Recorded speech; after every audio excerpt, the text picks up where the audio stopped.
of the school year is near, but as we streak towards June, many high school athletes are aiming for an early summer road trip down to state. Central and North battling in the pool for the right to advance past sectionals, and it's Central jumping out to an early lead. North's Jill Aiken gets it back to pole within 2 late, but Anne-Marie Gunn scores the Red Hawks' 8th tally and puts the final stamp on Central's ticket to state.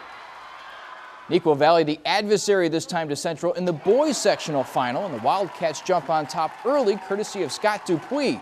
Kyle Jackson from 5 meters out begins a run of 6 goals for the junior to close out the game. Looks like a co-ed trip to the water polo state tourney for Central.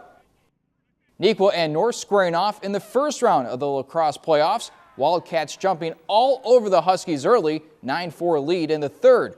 North saying it ain't over till the fat lady sings, but she was warming up in the tunnel. Neuqua holds on 9-8. Red Hawks also in action, taking on Lyons Township at Commissioners Park. Scott LePeau curls around the crease, starting a 3-0 run for Central. LT right back in it, or at least so they thought. 30 seconds later, Adam Borghetti puts NC on top for good, 5-3 the final. From the sticks to the pitch, Mattia clashing with Plainfield South in regionals. Tie game in the 54th minute, Taylor Rahm knifes a pass across the box to Jade Erickson Russo to unknot the score and send Mattia on to the next round.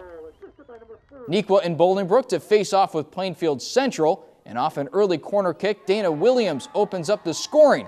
Lauren Ciesla follows suit, finishing the game with 2 goals and 2 assists as NV runs away with the 5-0 victory.